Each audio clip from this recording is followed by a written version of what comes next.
Queridos irmãos, queridas irmãs, hoje nós vamos aqui comentar sobre essa enfermidade de Francisco, que mostra que ele já está fraco, do ponto de vista da sua saúde, e que nós podemos imaginar que dentro de pouco tempo, um conclave desses cardeais ilegítimos vai eleger mais um falso papa, que será aquele que vai instalar o anticristo no mundo.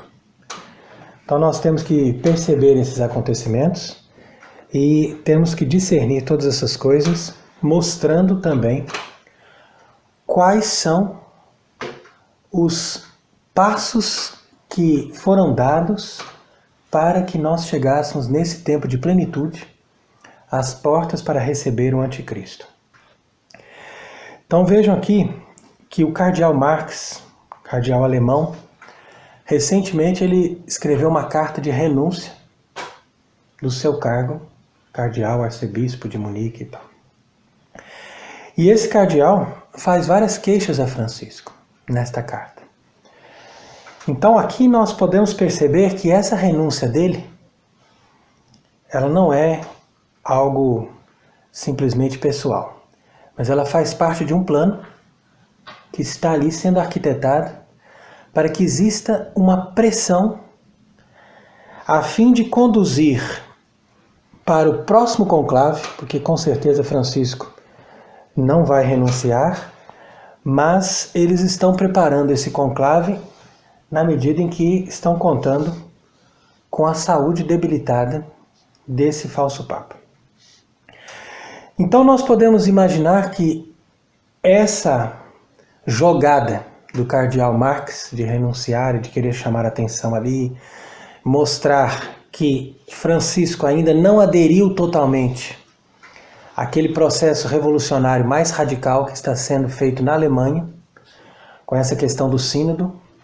Então nós podemos até mesmo imaginar que não será Francisco a concluir totalmente esse sínodo, que tem por objetivo aprovar o sacerdócio feminino, aprovar casamento de homossexuais e outras coisas que estão pedindo ali, dizendo que a igreja ainda está atrasada nesse processo de atualização que foi proposto pelo Vaticano II.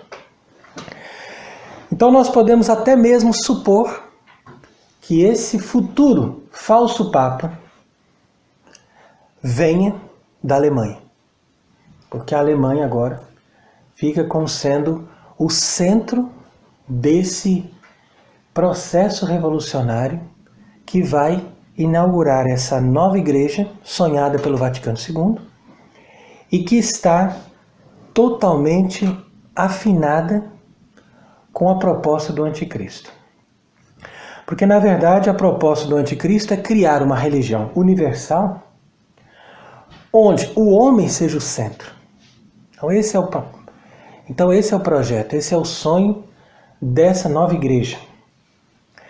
E nós podemos perceber que Francisco foi fundamental para essa conclusão deste processo que já vem sendo colocado em prática desde o início do século XX, mas não será ele que vai apontar o anticristo, mas será um outro que vem após ele. Então por isso que é interessante nós lermos aqui essa passagem do Apocalipse, que diz: são também 7 reis, 5 já caíram, um subsiste e outro ainda não veio. Então essa passagem, se nós lermos com essa interpretação, ela se atualiza nesse tempo de agora. Porque os 5 falsos papas já caíram, um outro subsiste, que é Francisco, e outro ainda não veio. Por que eles são chamados de reis e não de papas? Porque de fato eles não têm um poder espiritual, que, como nós já explicamos diversas vezes, eles não estão conectados com Deus na medida em que eles não professam a fé católica. Então eles não são papas verdadeiros no sentido espiritual. Mas eles são chamados de reis porque eles guardam uma certa forma de poder temporal. na medida que eles governam o Vaticano ali. Então eles são os reis de Roma, ou reis do Vaticano. E esses novos papas falsos que estão governando ali têm por objetivo preparar o caminho para o anticristo. Portanto, são 7 ao todo. 5 já caíram, 1 subsiste e outro ainda não veio. E quando vier, deve permanecer pouco tempo. Porque depois eles vão substituir, vão dizer, não precisa mais de Papa.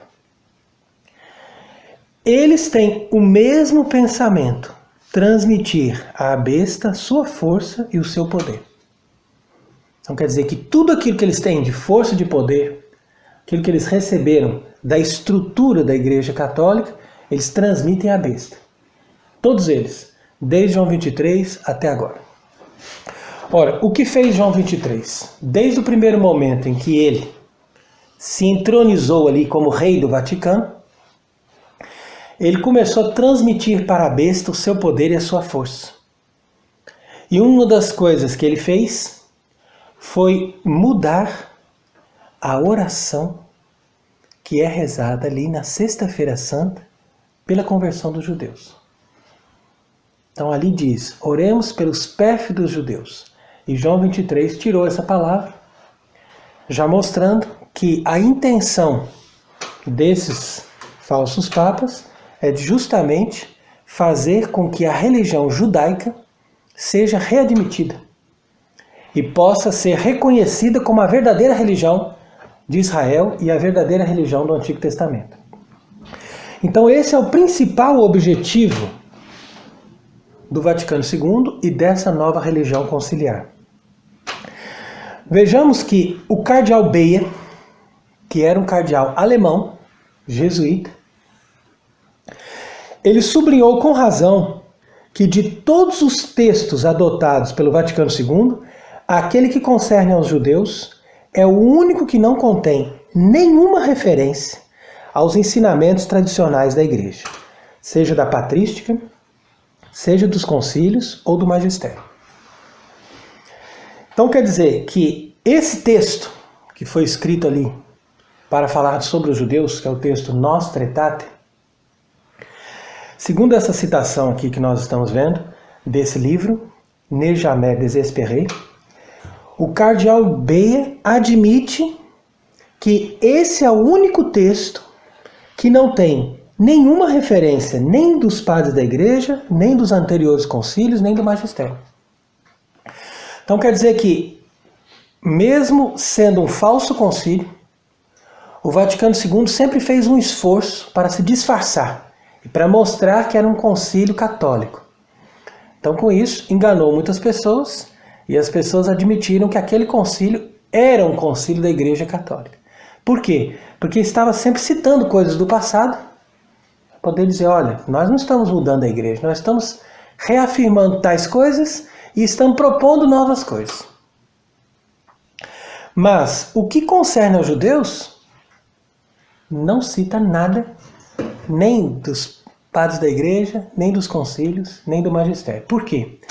Porque ali nós temos um ato revolucionário, ou seja, uma ruptura total do ensinamento antigo da Igreja para esse ensinamento novo. Então, com isso, nós podemos dizer, sem medo de errar, que o Vaticano II foi um falso concílio para criar uma nova igreja e foi revolucionário, mas foi ainda mais revolucionário quando tratou dos judeus. Porque ali sim foi uma ruptura total. De uma coisa fez-se outra totalmente invertida e diferente. Ou seja, ao invés de seguir o ensinamento tradicional da igreja, que diz que os judeus que se organizaram depois de Cristo, fazendo essa nova religião, esse novo judaísmo, não são verdadeiros judeus e a religião deles já foi revogada. Na medida em que nós entramos numa nova aliança e que a Igreja Católica é o verdadeiro Israel de Deus no Novo Testamento.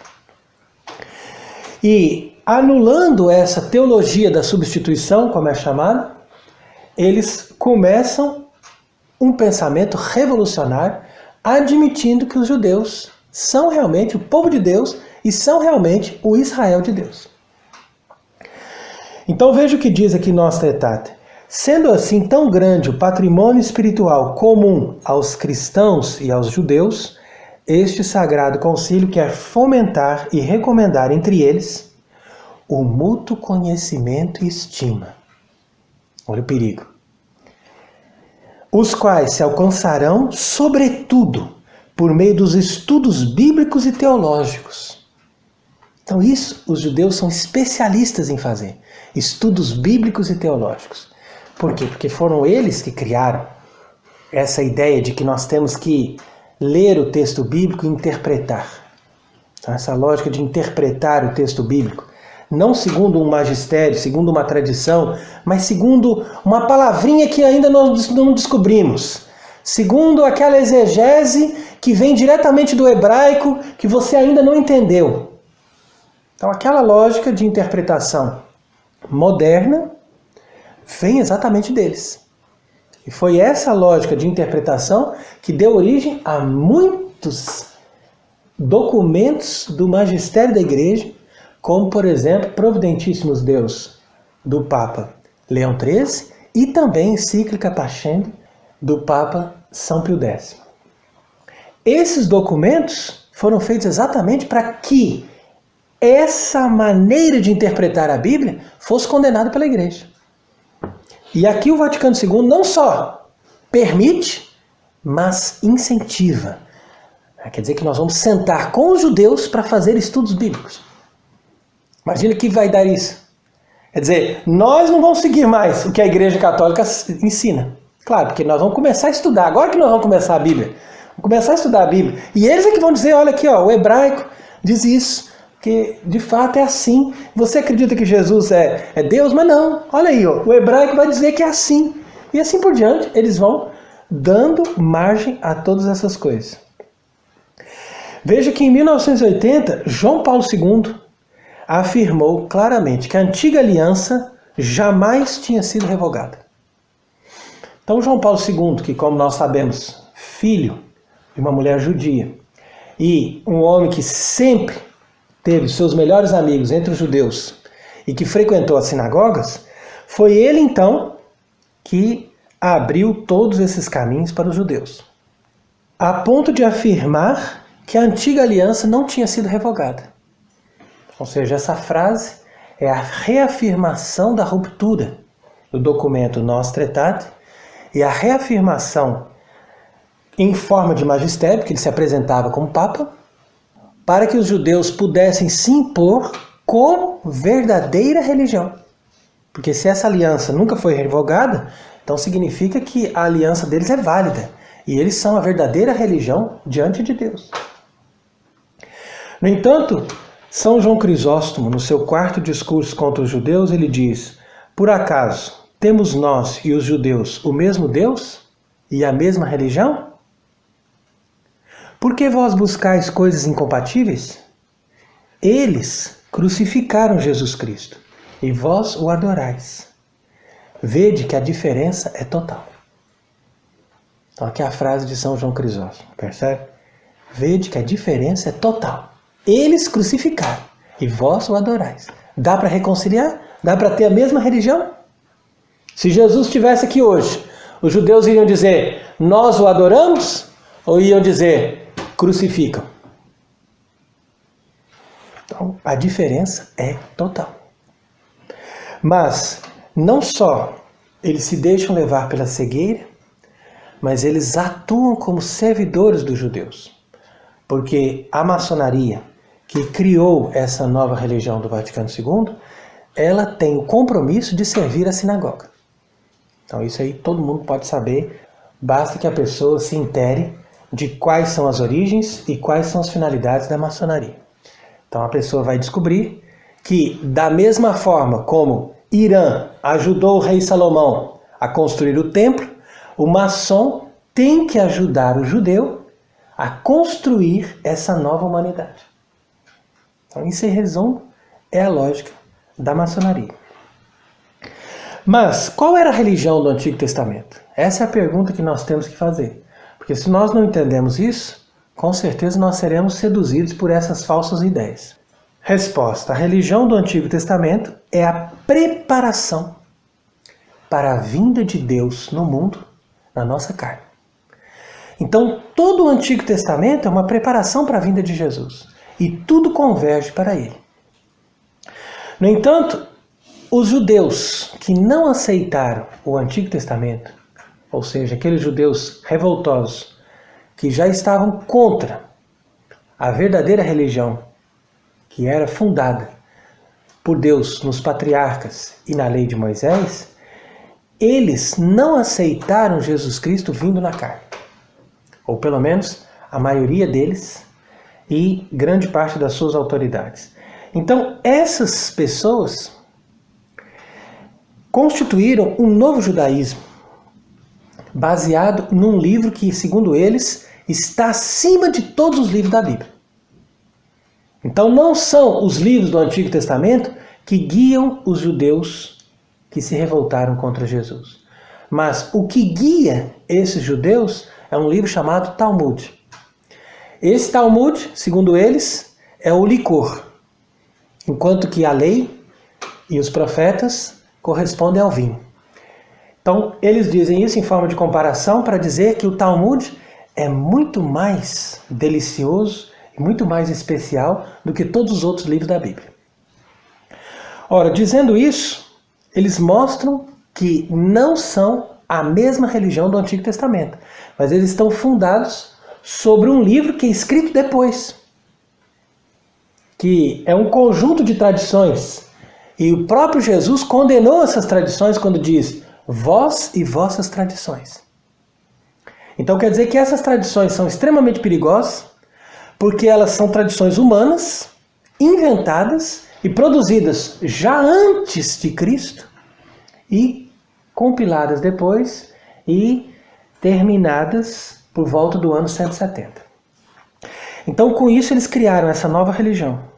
Essa nova religião, esse novo judaísmo, é denunciado lá no livro do Apocalipse, que diz: eles não são judeus, mas são uma sinagoga de Satanás. Ora, desde os primeiros séculos, essa nova religião fez guerra contra o mistério da encarnação. Porque para eles é isso que separa os cristãos dos judeus.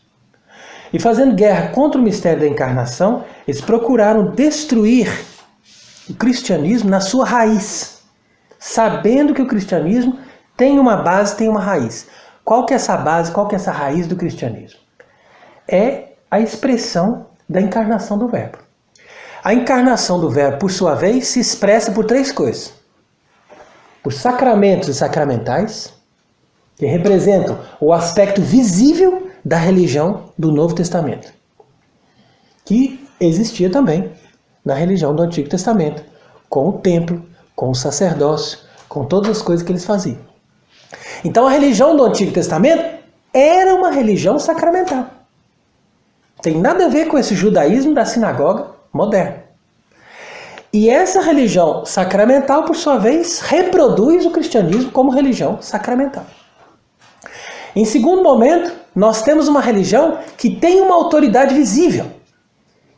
E essa autoridade visível é expressa por aquele que é cabeça visível da igreja, que é o Papa. Então a religião dos judeus que rompeu com o Antigo Testamento, ela vai fazer guerra também ao Papa. E a presença do Papa é também uma consequência do mistério da encarnação. Porque Jesus, se apresentando como autoridade visível, ele deixa para nós sempre uma autoridade visível, que é o Papa. Então todos os papas verdadeiros são vigários de Cristo e são representantes da verdadeira religião. E o terceiro aspecto que caracteriza a religião do Novo Testamento é consequência desses dois. Uma religião sacramental, uma religião concentrada na pessoa do Papa. Portanto, uma religião sacerdotal. Então, o Papa é o sacerdócio por excelência, ao mesmo tempo que ele tem essa autoridade, e o Papa é aquele que nos dá sacerdotes legítimos para que nós possamos expressar essa religião sacramental que nos dá a graça de Cristo através dessa presença sacramental de Cristo. Então, sabendo de tudo isso, esses judeus vão fazer guerra ao mistério da encarnação, atacando sempre o sacerdócio, o Papa e também os sacramentos e os sacramentais. Então, na medida que eles tentam destruir essas coisas, eles vão fazendo com que as pessoas, aos poucos, saiam da religião sacramental, que é o cristianismo, e entrem na religião do livro, que é esse novo judaísmo. Esse novo judaísmo é totalmente baseado no livro e na interpretação bíblica. Ele não tem mais nem o templo, nem os sacramentos do Antigo Testamento, e nem a presença de autoridades visíveis e concretas que governam o povo, como acontecia no Antigo Testamento. Portanto, o cristianismo reproduz o Antigo Testamento levado à plenitude, depois da aliança de Cristo. Enquanto que o judaísmo criado pelo Talmud é exatamente o anti-Antigo Testamento e anticristianismo. Portanto, o anticristo só pode sair dali. Ele tem a sua base nesse talmudismo. E um período muito característico da história da igreja, quando a igreja foi muito atacada por essa influência judaica, foi justamente a partir do século VIII, quando estourou a crise iconoclasta. Então, por que é importante que as pessoas conheçam a crise iconoclasta? Porque essa é uma fase da história em que a igreja foi violentamente atacada por pessoas que se diziam católicos e que queriam destruir as imagens. Ora, sendo as imagens sinais sacramentais, é claro que se você destrói as imagens, você dá um passo importante para destruir uma religião sacramental e transformá-la numa religião do livro. Então foi isso que eles tentaram fazer quando eclodiu a crise iconoclasta em Bizâncio no ano 725, quando o imperador Leão III, influenciado pelos judeus, publicou decretos iconoclastas apoiando essa ideia de se destruir as imagens. E depois, no ano 730, ele ordenou a destruição de uma imagem muito venerada de Cristo ali em Constantinopla. E isso resultou numa guerra civil de mais de 100 anos, que durou até 843. Então você imagina o contexto grave que foi essa época. Foi justamente nesse contexto que ocorreu o segundo concílio de Nicéia. E nesse segundo concílio de Nicéia, você tem um dos cânones, que é o cânon número 8, que prova o que nós estamos dizendo. Porque eles perceberam que toda essa crise de destruição das imagens vinha da influência dos judeus falsamente convertidos, que estavam ali dentro já dos ambientes da igreja, influenciando as pessoas para deixar a tradição dos apóstolos e seguir a tradição desses falsos judeus talmudistas. Veja que interessante que o cânon número 8 diz exatamente isso. Olha. Prescreve precauções a se tomar contra os falsos convertidos do judaísmo. Eles perceberam que toda a lógica dessa destruição das imagens vinha dali. Porque foi, de fato, o judaísmo talmudista responsável pela criação da religião islâmica. A religião islâmica, por sua vez, também detesta as imagens. Ela foi feita justamente para fazer ali um meio termo entre cristianismo e judaísmo, para levar as pessoas a se acostumar com essa religião do livro. Então são processos que eles vão implantando até chegar ao anticristo. Isso aí não dura 20 nem 30 anos. Isso dura centenas de anos. Mas a igreja venceu a crise iconoclasta através dessa atuação desse segundo concílio de Nicéia, cuja última reunião foi realizada em Constantinopla, no Palácio Imperial. E a imperatriz Irene, com o seu filho, estavam presentes e assinaram o documento. Então você veja que a igreja, sempre que ela conseguiu escapar de uma grande crise, de heresias e de problemas graves, ela saiu daquilo através de uma intervenção do poder temporal, ou seja, intervenção militar.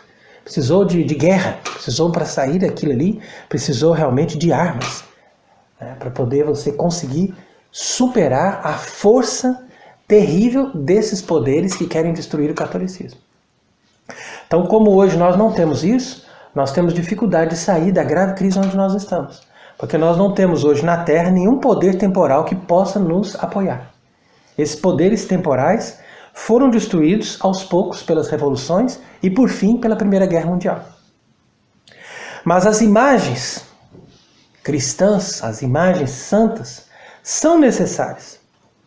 Elas não só são permitidas, mas elas são necessárias para a nossa salvação. Por quê? Porque elas fazem parte desse contexto, dessa religião sacramental. É essa religião sacramental que foi fundada no Novo Testamento. Então, o Antigo Testamento proibia as imagens, não porque as imagens sejam ruins em si mesmas. Ao contrário, as imagens são comunicação. E por isso mesmo que o paganismo tinha tantas imagens. Mas o paganismo tinha as imagens de falsos deuses. Então era obrigatório que Deus proibisse essas imagens no Antigo Testamento para purificar o povo daqueles falsos deuses. Mas depois que vem a imagem do Deus invisível em forma de homem, nós somos obrigados a adotar as imagens.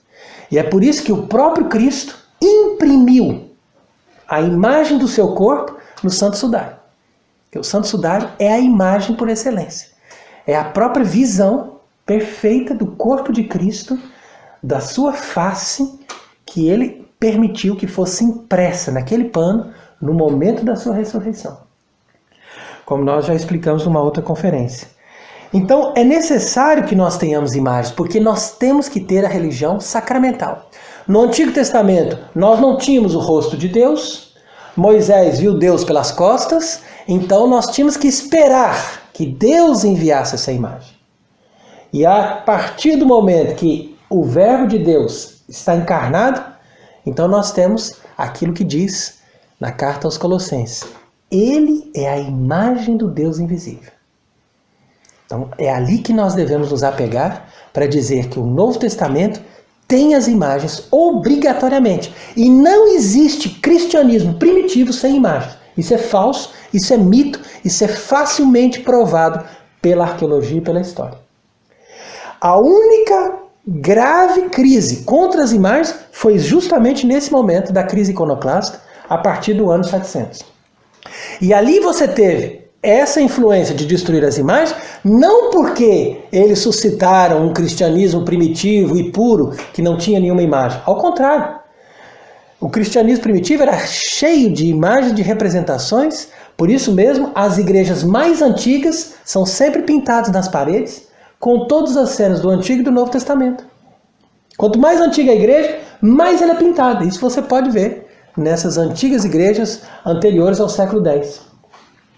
Mas, de fato, a influência desses judeus talmudistas, que são, claro, contrários às imagens, porque eles são contrários a tudo aquilo que leva a um contato com Deus através de coisas concretas e materiais, porque nisso se caracteriza a encarnação, então eles fazem essa guerra.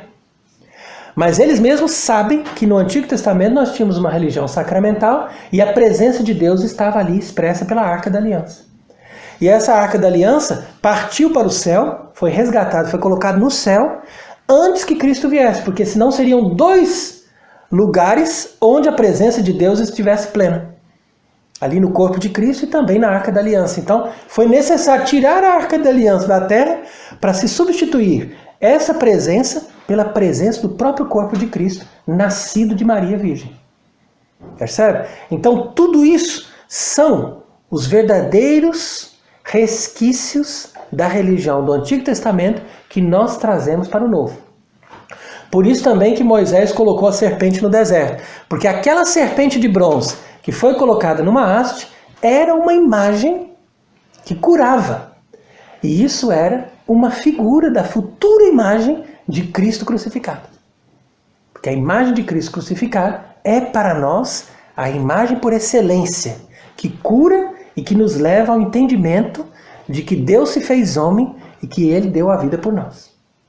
Então jamais nós podemos abolir as imagens, sobretudo a imagem de Cristo crucificado. Mas, numa revista protestante, eles argumentam o seguinte, que o Santo Espírito ordena no Novo Testamento, como fez no Antigo Testamento, dizendo, filhinhos, guardai-vos dos ídolos. Ora, uma coisa é guardar-se dos ídolos, ou seja, dos falsos deuses. Outra coisa é guardar-se das imagens que representam o próprio Deus e que representam os santos, que são os escolhidos de Deus. Então essas pessoas confundem de forma maldosa aquilo que diz o Novo Testamento. E eles querem perverter a verdadeira religião com a sua tradição apostólica para fundar uma nova religião baseada nesse Talmud e nessa linguagem dos judeus que detestam as imagens e que odeiam o mistério da encarnação do Senhor. Então diz ainda essa revista protestante, as muitas tradições e superstições pagãs encontradas no catolicismo romano são alguns dos frutos malignos resultantes de se trazer para dentro da adoração de Deus a idolatria que ele odeia. Mas o pior dos frutos da idolatria que o catolicismo romano oferece por trás da fachada de cristã é o seu falso evangelho que nos manda adorar as imagens. Ora, essa frase característica da doutrina protestante foi criada pelos judeus talmudistas. Então, uma vez que eles não conseguiram destruir as imagens no seio do catolicismo, porque nós tivemos a vitória com a ajuda da imperatriz Irene e com o segundo concílio de Nicéia, então eles começaram a fomentar esse iconoclasmo dentro de todos os outros setores, até fundarem cismas e igrejas separadas, que se tornam posteriormente o que nós chamamos de igrejas protestantes, todas elas com esta mesma obsessão de destruir as imagens. É interessante isso. Você interpreta a Bíblia livremente, mas tem certas coisas que você nunca pode interpretar livremente, que é necessário que você faça assim, senão você não é protestante correto. Então existe um código básico por trás das milhares de igrejas protestantes. E esse código básico é dado por aqueles que financiam essas igrejas, porque tudo vem do dinheiro. E essas igrejas não têm assim tantos pastores, ou tantos ministros, ou tantas pessoas, ou tantos templos, por acaso. Elas já teriam sido extintas, como todos os outros cismas e todas as outras heresias da história, se elas não tivessem uma finalidade. Qual que é a finalidade? Destruir o catolicismo para que venha o anticristo. E quando vem o anticristo, eles não têm mais necessidade de financiar as igrejas protestantes, porque haverá uma só igreja cristã, que será aquela igreja universal que vai abarcar todas as confissões cristãs, sejam protestantes, sejam católicas de nome, ou qualquer outro tipo de pessoa que diga que acredita em Cristo. Mas o Concílio de Nicéia proclamou para nós de forma muito bonita, dizendo: como a cruz sagrada e vivificante está em toda parte configurada como um símbolo, assim também as imagens de Jesus Cristo, da Virgem Maria, dos santos anjos, bem como da dos santos e outros homens piedosos e santos, devem ser incorporadas na fabricação dos vasos sagrados, tapeçarias, vestimentas, etc. Tá vendo? Então, aqui diz o concílio, essas imagens têm que estar presentes em tudo. Porque isso é a religião católica. Isso é a religião verdadeira. E expostas nas paredes das igrejas, nas casas, em todos os lugares visíveis, à beira da estrada e em toda parte, para serem reverenciadas por todos aqueles que passarem. Quanto mais eles são contemplados, mais eles se movem para a memória fervorosa dos seus protótipos. Então, os protótipos quer dizer aquilo que as imagens representam. Então, veja como isso é bonito. Esse é o texto do segundo concílio de Nicéia. E diz ainda, é apropriado conceder-lhes uma veneração fervorosa e reverente, não, no entanto, a verdadeira adoração que, de acordo com a nossa fé, pertence somente ao ser divino. Pois honra conferida à imagem passa para o seu protótipo. E quem venerar a imagem, venera nela a realidade do que está ali representado. Perfeito. Quem é um ser inteligente que não seja capaz de ler essas palavras e entender que a doutrina católica é limpa e pura de qualquer idolatria? Você percebe? Então, esse ódio às imagens permanece desde o início da igreja com essas influências heréticas e vai se reforçar de novo com a reforma protestante de Lutero. E sobretudo Calvino, que foi quem propôs essa ideia, dizendo que a arte não pode ensinar nada a respeito do invisível, só pode mostrar as coisas que se veem com os olhos. Então foi Calvino, principalmente, que resolveu extirpar completamente toda e qualquer forma de imagem.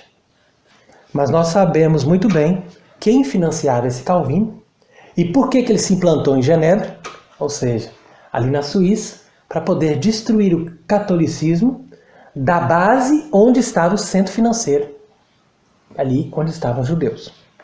Então é fácil nós entendermos da onde vem tudo isso. Portanto, vamos entender bem isso. O protestantismo, ele é algo que foi realmente conquistado pelos judeus. Eles tiveram uma grande habilidade de inventar essas religiões falsas, que se dizem cristãs, para abrir caminho para a destruição do catolicismo. E com isso eles conseguiram ter grandes reinos à sua disposição, e esses reinos acumularam dinheiro. Esse dinheiro financiou as revoluções do século XVIII e do século XIX. Uma vez que eles conseguiram essas revoluções, eles prepararam o cenário para entrar com essa nova ordem mundial. Então a nova ordem mundial é o quê? É o cenário do anticristo. É o cenário de um mundo que rejeita a sociedade cristã e que implanta uma nova sociedade anticristã. Então foi isso que aconteceu através desses movimentos revolucionários e depois através das grandes guerras mundiais. E as guerras mundiais, a primeira e a segunda, elas não têm uma lógica. Porque elas começam lutando contra alguém e terminam apoiando aquela pessoa. Como que você entende?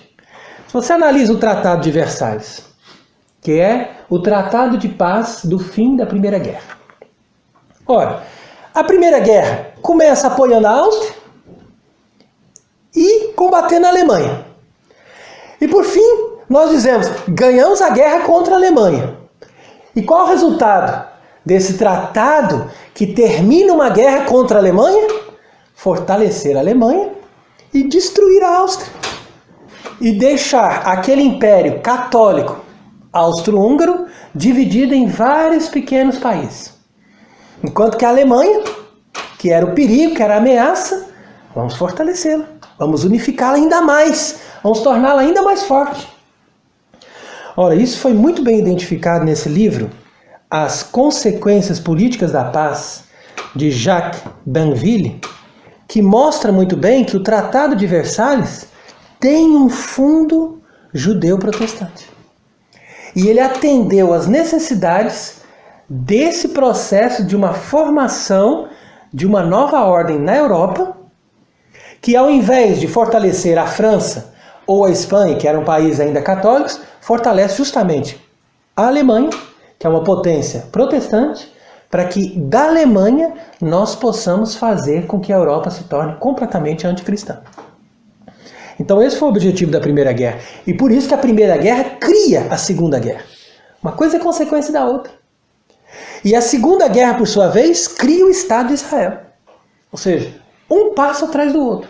Todas essas coisas são rigorosamente concatenadas para nós chegarmos no resultado do Vaticano II. O Vaticano II, por sua vez, é a conclusão de todos esses processos para nós deixarmos a estrada livre para o anticristo reinar no mundo.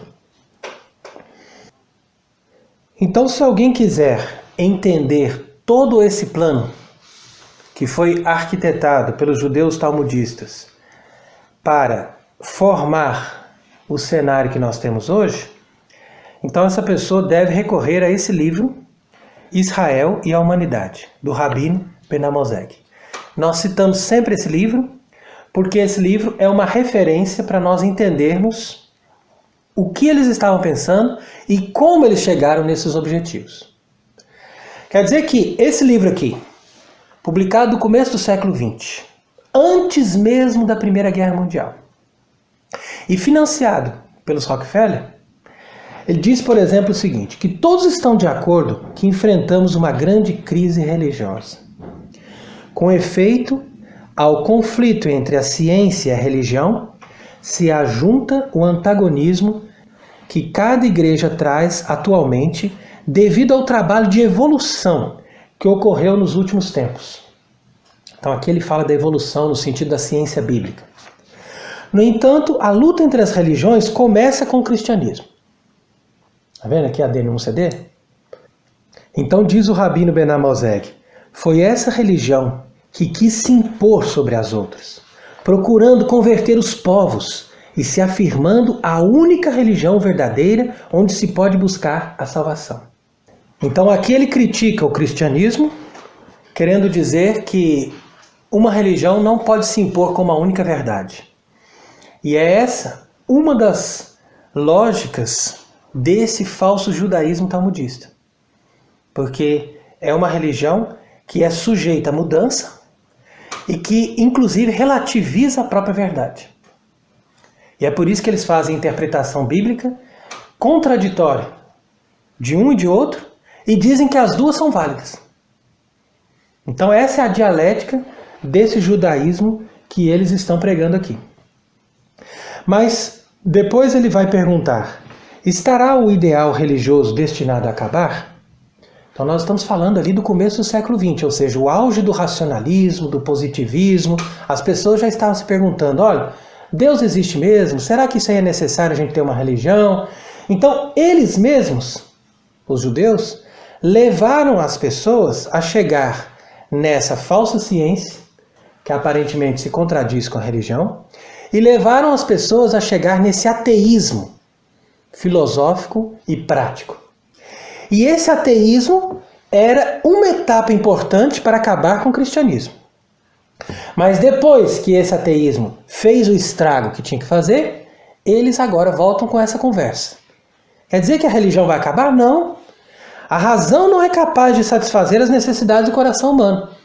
Então aqui mais uma crítica contra o cristianismo, porque o cristianismo se apresenta como uma religião de fé, mas totalmente racional. Está baseado numa filosofia lógica, racional e verdadeira. Então ele diz, veremos que toda religião racional necessariamente muda como a razão muda e não fornece nenhuma confiança a não ser aos fiéis mais próximos a quem dá um abrigo momentâneo. Então aqui a crítica ao cristianismo, não só ao catolicismo, mas também ao protestantismo de maneira geral, que tem alguma lógica e alguma razão. Mas ele vai dizer, veremos a humanidade rejeitar todos os cultos tradicionais e ela buscará uma religião que não está na lógica da razão. Então veja aqui o que está acontecendo hoje, exatamente nos nossos tempos, onde nós vemos esse noachismo que, como nós já explicamos, é baseado em sentimentos e devoções. A pessoa mostra, olha, esse ensinamento de Francisco é contrário ao que os verdadeiros papas ensinaram. E a pessoa diz, não, mas não tem problema. Nós temos devoções, nós temos sentimentos, Deus está conosco porque nós sentimos isso, então está tudo bem. Essa é a religião que ele está propondo aqui. Não tem uma lógica, não tem uma razão, não tem uma doutrina. Ele diz ainda, olha, o cristianismo e o islamismo falharam no seu intuito de se apresentarem como a religião de Israel. Porque, segundo ele, o cristianismo queria ser uma religião de Israel, o islamismo queria ser uma religião de Israel e eles falharam. Há muitos que caem no erro de pensar que o judaísmo só existe para os judeus. Mas prestemos atenção para ver se o judaísmo não contém em si uma religião universal. Quem o fizer, verá que o judaísmo contém em si a religião reservada a todo o gênero humano. Diz ainda, olha, se aparentemente a lei mosaica é incompatível com essa alta destinação, vejamos que isso não passa de um envelope exterior. Portanto, mostrar esse grande fenômeno e perceber que Israel une em si o culto nacional e universal é o objetivo desta obra. E ele diz ainda que o monoteísmo é um dogma que separa Deus do mundo, suprimindo a teoria da emanação que une o mundo a Deus. Olha como é sutil. Ao contrário, a verdadeira tradição hebraica reconhece a imanência e a transcendência de Deus, ao mesmo tempo que une o panteísmo com o monoteísmo. Então esse aqui é um detalhe interessante que a maioria das pessoas não percebe. E isso que mostra que o anticristo tem duas faces. O anticristo vai promover a religião monoteísta, fazendo essa união entre os judeus, muçulmanos e cristãos, entre aspas, e também vai promover o paganismo, como você vê nesses movimentos de nova era e no incentivo que eles dão para que os povos resgatem as religiões dos seus antepassados. Então, hoje em dia você vê que eles ensinam a magia para as crianças, eles colocam as crianças para aprender Harry Potter, não sei mais o que, todos os desenhos animados, essas coisas que ensinam o gosto pela magia, o gosto pelo místico. Nós achamos que isso é bonito, mas na verdade isso não passa do resgate da superstição, que também é uma das faces do anticristo. E se você analisa na segunda carta aos Tessalonicenses, capítulo 2, quando fala do anticristo, diz aqui, olha, e se manifeste o homem do pecado, o filho da perdição, o qual se opõe e se levanta contra tudo que se chama Deus ou se adora. Então aqui é uma lógica do monoteísmo ou do ateísmo do anticristo. Mas também é possível ler essa palavra dizendo que ele se suplanta e se levanta acima de tudo que se chama Deus ou que se adora. E aqui é uma lógica da superstição, porque ele vai promover todo tipo de culto, todo tipo de paganismo, e ao mesmo tempo ele vai se suplantar a isso. Vai dizer, olha, todos esses deuses são bons, mas eu sou acima de todos eles. Percebe? Então, nesse sentido, nós podemos entender por que a religião do Vaticano II promove tanto o ecumenismo entre todas as religiões, que eles chamam de diálogo entre as diversas religiões, e ele promove também esse noachismo que faz a ligação com os judeus e com os muçulmanos. Então, aqui, o Rabino Ben Amozeg explica muito bem que a crença num Deus único, tal que Israel cultiva, harmoniza não somente as exigências da ciência, mas também une as igrejas divididas e todas as religiões. E é por isso que nós devemos, então, ter essa coerência do nosso pensamento e não somente rejeitar todas as falsas religiões ou rejeitar tudo aquilo que é contrário ao catolicismo, mas nós devemos também promover o verdadeiro catolicismo que foi defendido pela Igreja Católica em todos os tempos. Ou seja, uma religião sacramental, uma religião baseada no sacerdócio e baseada no poder do Papa. E é por isso que nós estamos sempre repetindo que não basta nós rejeitarmos o falso pontificado de Bergoglio, mas nós devemos trabalhar de todas as nossas forças, de todo o nosso coração, para que nós tenhamos um Papa. E só através desse Papa nós vamos anular esse poder do anticristo e vamos restaurar o catolicismo verdadeiro. Portanto, aproveitemos essa ocasião para nós, durante essa Semana Santa, fazermos um ato de adoração a Deus constante, para que Ele nos dê a graça de sairmos desse grande túnel, desse grande momento de confusão e de crise, que coloca a Igreja de Cristo na mesma situação que Cristo se colocou no tempo da sua paixão. E Ele que foi julgado e condenado, é hoje julgado e condenado na pessoa da sua igreja. E o verdadeiro catolicismo é colocado ali como Jesus condenado à morte. Porque os judeus, juntamente com todos os outros povos que estão a seu serviço, gritam, crucifica.